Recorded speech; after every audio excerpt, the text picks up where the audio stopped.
முயற்சி என்றால் என்ன என்பதற்காக இதனை பதிவு செய்கின்றேன். பரமசிவன் சங்கு எடுத்து ஊதுனா வருண பகவானுடைய காதுல சங்கு சத்தம் பட்டா மழை பொழியும். இது ஒரு ஐதீகம். ஒரு முனிவர் பரமசிவன் இருந்து ரொம்ப ஒரு பெரிய தவம் இருந்து ஒரு வரத்தை வாங்கிறார். என்ன வரம் வேணும்னு பரமசிவன் கேட்கிறார். நான் கேட்கும் போது கொடுன்ட்டாரு முனிவர்.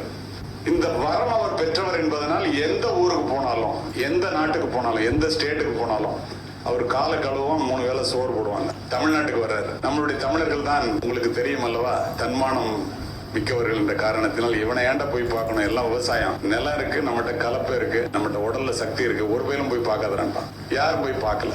3 நாள் இருந்த முனிவர் யார் வந்து பார்க்கலன்னா ரொம்ப கோபமாயிட்டாரு. வரம் பெற்றவர் அல்லவா, பரமசிவன் கேட்கிறார். நான் கேட்ட வரத்தை இப்ப கொடுங்கிறாரு. என்ன வரம் வேணும்னு கேட்கிறாரு. கொடுத்துத்தானே ஆக வேண்டும். தமிழ்நாட்டுக்கு மழையே பெய்யக்கூடாது.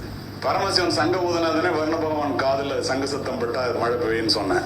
சங்க எடுத்து வரமா வச்சுட்டு ஒருத்தனா உள்ள போனவெல்லாம் நின்றுட்டான். மழையில உழுது என்ன பிரயோஜனம்? ஒருத்த மட்டும் விடாம தன்னுடைய முயற்சியை கைவிடாமல் தினம் போய் உழுதுட்டு இருக்கு. நாரதர் மேல இருந்து பாக்குறாரு. நாரதர் கழகம் நன்மையில் முடியும் அல்லவா, கீழே வர்றாரு. ஏண்டா நீ என்ன முட்டாளா, மழையே இல்லை, எல்லாரும் உழுல, நீ மட்டும் ஏன்டா உழுதுட்டு இருக்கு? அவன் சொன்னா, நான் என்னுடைய முயற்சியை கைவிட மாட்டேன்.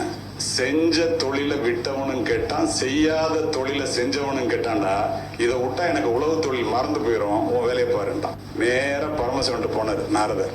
என்ன தமிழ்நாட்டுக்கு மழை இல்லைன்னு சொல்லிட்டீங்களான்னாரு. ஆமான்னாரு. ஏன்னாரு. அந்த முனிவர் அப்படி ஒரு வரத்தை கேட்டான், வேற வழி இல்லை, நான் கொடுத்துட்டேன். அங்க பாரு ஒருத்தன் உழுதுட்டு இருக்கான்னு. பரமசிவன் கீழே பார்த்தாரு. ஒருத்தன் மட்டும் உழுதுட்டு இருக்கான். அவர் நாரதர்கிட்ட கேட்டாரு, ஏன்டா வேணா முட்டா பேல மழையே இல்லை, ஏன்டா உழுவுறாங்க? உடனே நாரதர் சொன்னாரு, அவன் முட்டாளா நம்ம முட்டாளான்னு தெரியல, ஏன் அப்படி சொல்றேன்னு. அவன்கிட்ட போய் நான் கேட்டேன், முயற்சியை கைவிட்டா, செஞ்ச தொழிலை விட்டா அவன் கெட்டுருவான்னு சொல்றான், அதனால உழுவுறான், நான் மறந்து போகாம இருக்கிறதுக்காக போயிட்டேன். பரமசிவன் ஒரு நிமிஷம் யோசித்தாரு. ஏன்டா நம்ம தொழில் சங்கு ஊதுறதாச்சு, நம்ம சங்கே ஊதலையே, ஓரமா எடுத்து வச்சுட்டுமே, இது ஊதுமா ஊதாத அந்த சங்கு, ஊதி பார்ப்போம்னு பூன்னு எடுத்து ஊதினாரு. வர்ண பகவான் மலையை பொழிஞ்சுட்டான். தெய்வத்தால் ஆகாதெனினும் முயற்சி தன் மெய்வருத்த கூலிதான். லட்சியம் இல்லாத வாழ்க்கைங்கிறது முகவரி இல்லாத ஒரு கடிதத்தை போன்றது. சோ லட்சியத்தோடு வாழ கற்றுக்கொள்ள வேண்டாம். நம்பிக்கை.